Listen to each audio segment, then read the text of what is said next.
It was a warm spring morning in Atlanta, the kind where the air feels soft, sunlight filters gently through the trees, and the sidewalks hum with unhurried life. Mothers pushing strollers, retirees sipping coffee, the city breathing without rush. Eastbrook Women's Medical Center stood like a marble monument at the corner of Juniper and Pantaleon. Glass panels, polished stone, and the kind of hush that only money could buy.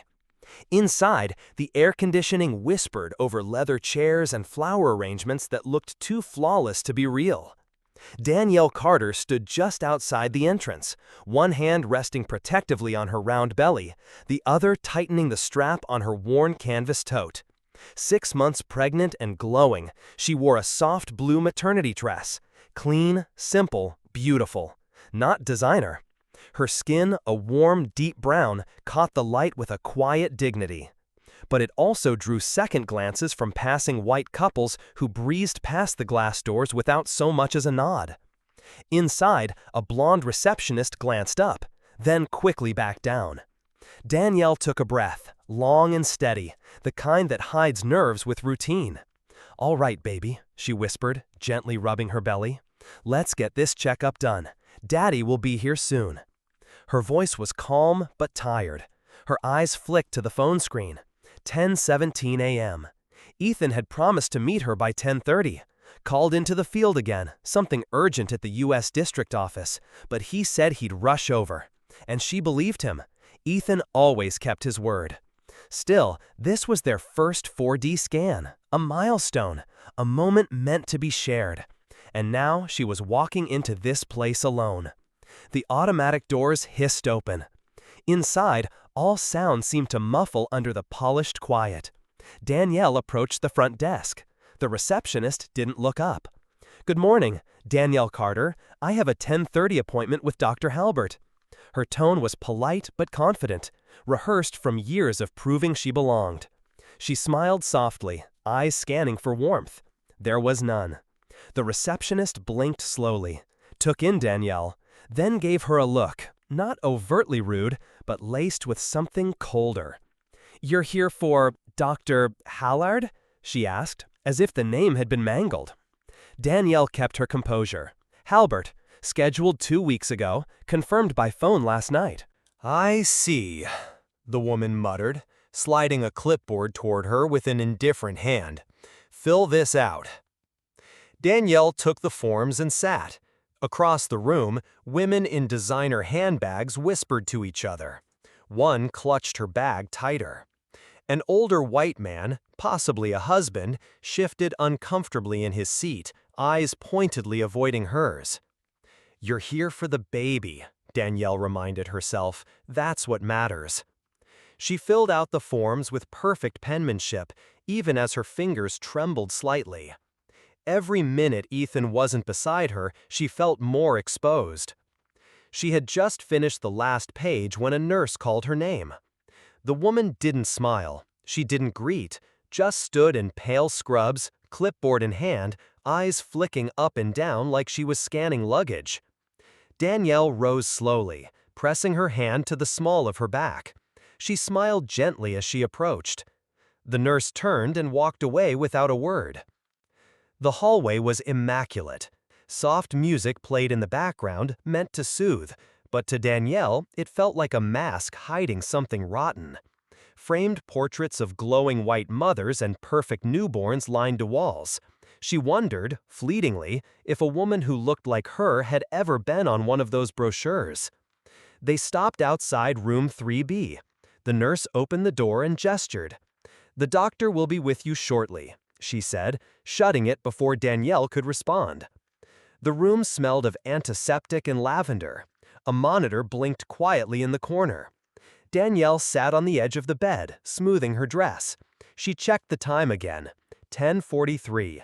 Just a few minutes late, but each one felt like an hour. The door clicked open. Dr. Lindsay Halbert entered. White coat pressed, blonde hair in a tight bun, posture stiff, eyes a cool shade of judgment. No smile, no handshake, just a long, unblinking stare. Then, with condescending precision, "So, you're Danielle Carter?" Danielle straightened. "Yes, good morning. I believe we're doing the 4D scan today." Halbert didn't respond. Her eyes drifted down Danielle's body, not clinically, but critically. A slow scan of judgment. "You came alone?" she asked flatly. Danielle hesitated. "My husband had a work emergency. He's on his way." A smirk flickered across the doctor's lips. "Of course," she murmured, turning to shuffle papers. Her voice turned sharp, icy. "Let me guess, you don't know who the father is, or maybe he decided this morning he'd had enough responsibility." Danielle's breath caught. "Excuse me?" The doctor turned, tone dripping disdain. "Look, I don't know what kind of place you thought this was. This isn't some public clinic. We cater to mothers who care about their health and their children's future, not women who show up alone, looking like they came straight from a bus station." Danielle rose, fists clenched. "I scheduled this appointment. I confirmed it. I came here respectfully." Dr. Halbert stepped closer, voice hissing now. "You people are always respectful when you want something, and then you bring drama, disruption, accusations. Not today, not here." Danielle's heart thundered, but her voice remained steady. "I'm leaving. I don't have to sit here and be insulted." "Oh, you're not going anywhere just yet," the doctor sneered, turning toward the counter. "In fact, I think I'm missing something." She glanced at the surface. "My Cartier watch, platinum band. I set it right here this morning." She turned back, locking eyes. "And now, it's gone." Danielle froze. I'm saying, Halbert snapped, I've had enough charity cases walk in here and walk out with more than they came in with. Security will be here shortly. Don't make this harder than it already is. Before Danielle could speak, the door clicked shut behind her. Alone again. She reached for her phone, but footsteps were already coming. Heavy, measured, like a verdict. 2 security officers entered, white, male, one older with a clipboard, the other young, bulky, chewing gum with a smirk. "Miss Carter," the older one said, tone clipped, "we've had a report of missing property. You've been identified as a person of interest." Her voice cracked. "I haven't taken anything. This is a mistake." "We'll sort that out downstairs," the younger one cut in, already moving forward. Danielle stood her ground. "I'm pregnant. I don't feel safe being escorted like this. I'd like to call my husband." "You'll have your chance," muttered the older one, "after we're done." They flanked her, gave her no choice. They walked her through back corridors not meant for patients. The air smelled like bleach and bureaucracy, past locked cabinets and steel doors, to a gray room with no name. The security office was small, flickering fluorescent lights, outdated monitors, a metal desk. "Sit," the officer ordered. Danielle lowered herself into the hard plastic chair, her hands resting on her belly. "I need to call my husband," she said. "Phone," the younger officer barked. "What?" "Hand it over." She pulled it from her bag. He snatched it, turned it off, slid it into a drawer. "You're not under arrest," the older one said, "but you are being detained." "For what?" she asked, voice trembling. "Where's the proof? I didn't even go near her desk." "We're not here to argue," he said coldly. "We're here to verify the report." Danielle looked around, at the blank walls, at the flickering light. No camera in the room, no proof of anything but this. "This is wrong," she said, voice low but firm. "I came here to take care of my baby. I've done nothing wrong. You don't get to lock me up like a criminal." The younger officer leaned back, chewing gum louder. "Save the performance. You want sympathy? You're in the wrong place." Her lip trembled, but she swallowed the scream rising in her throat. Her body ached. The baby shifted inside her, like it sensed the fear. She inhaled, slowly, counting her breath like armor. They weren't questioning her. They weren't investigating, they were just holding her, because they could. And as minutes crawled by, Danielle stared at the wall, imagining Ethan walking through the clinic doors. At the front desk of Eastbrook Women's Medical Center, Ethan Carter stepped inside. He moved with measured calm, his polished shoes clicking against the marble. A charcoal suit hugged his broad frame. A golden Department of Justice lapel pin gleamed on his chest. His skin, a rich dark mahogany, stood out sharply against the sterile brightness. His presence didn't ask for authority, it commanded it. And the air in the room shifted. Ethan strode in, cutting through the air like a blade. People turned, some cautious, some calculating, but he didn't return their glances. His eyes were locked forward, expression unreadable. He approached the front desk. The same young blonde receptionist looked up, her professional smile faltering the moment she met his eyes.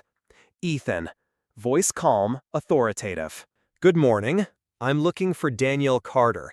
She had a 10:30 appointment with Dr. Halbert. I'm her husband." The receptionist froze, fingers hovering over the keyboard a moment too long. One moment, sir. Let me check." "Please do." Her eyes flicked up nervously. She typed, squinted at the screen. "It says she's not in the exam room currently. Security was notified about a situation. I'm not exactly sure what happened." "What situation?" His voice didn't rise, but the weight behind it made her sit straighter. I think she's downstairs, in the security office. There was some kind of misunderstanding. I think Dr. Halbert." Interrupting. "I need to see her, now." He leaned forward, just enough to shift the dynamic. It was no longer a request. "Take me there, or call someone who will." The receptionist stood, pale. "I'll get the floor manager." "No need." He reached into his jacket, withdrew a slim leather wallet, and opened it with quiet precision. Inside, a federal identification badge, the seal of the United States Department of Justice, and his title in bold print, Deputy Director, Office of Civil Rights Enforcement. Her breath caught. He held the badge in her line of sight for exactly 3 seconds, then returned it to his pocket. "Where is the security office?" Stammering.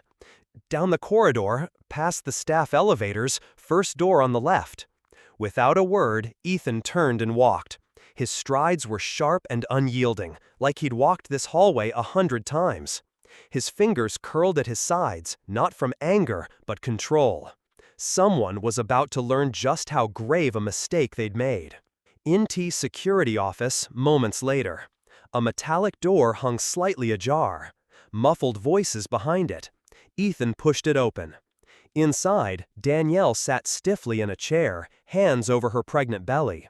Her face was a mask of fear and fury held behind trembling restraint. 2 security officers turned. The younger one startled, gum still in his mouth. The older narrowed his eyes. "Can we help you?" Ethan stepped into the room fully. "Yes, you can help me by standing down and explaining, clearly and completely, why you've detained my wife, without cause, without counsel, and without access to her personal property." Everything stopped. Danielle gasped, her head snapping toward him. "Danielle." "Ethan, it's over now." Then he turned back to the officers. His voice was calm but sharp as cut stone. Ethan continued.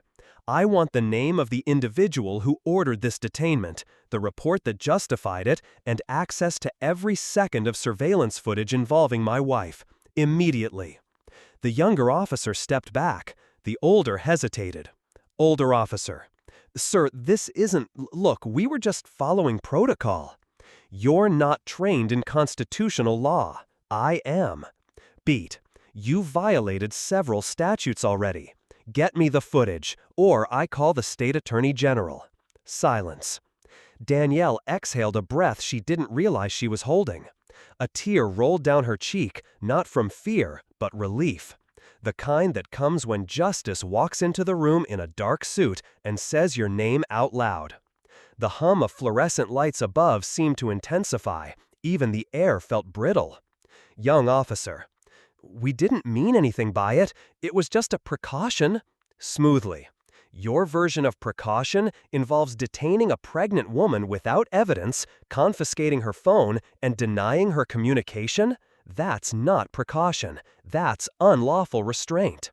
The older officer took a breath, trying to recover.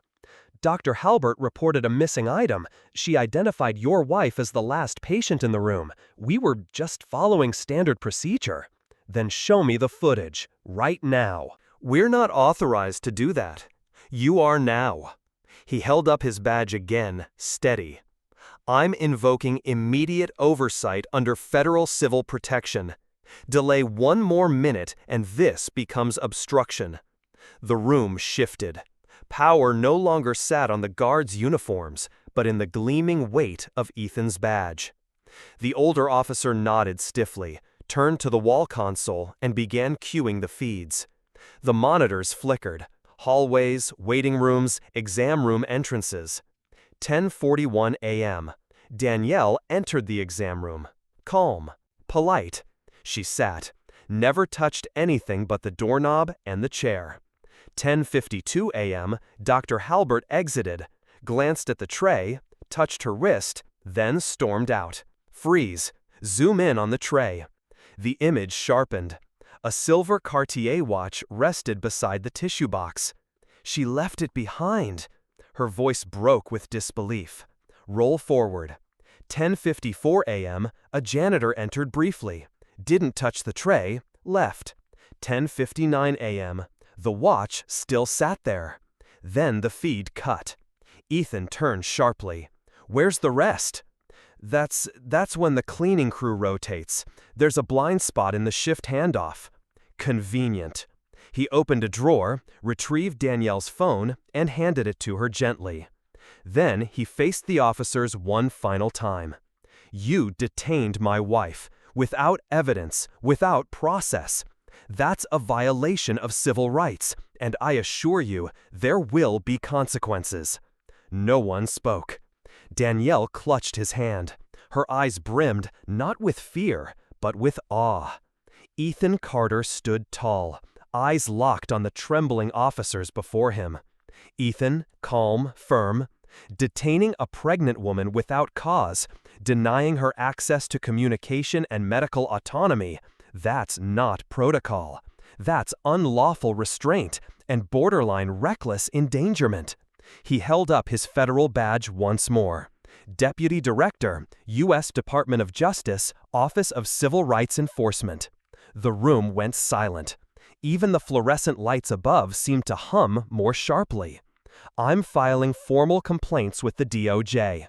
A public incident report will also be submitted to the state licensing board by end of day. I suggest you start preparing statements. Neither officer replied. The air was thick now, not with noise, but with consequences. Behind him, Danielle clutched her phone like it was air in her lungs.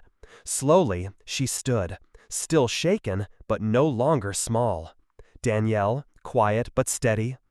I want to go upstairs. I want to see that doctor again. Ethan gave a nod. Ethan, then let's go. Inton, Eastbrook Medical, executive floor. The elevator opened, and for the first time that morning, every eye in the hallway turned. Not because Danielle had returned, but because of who now walked beside her.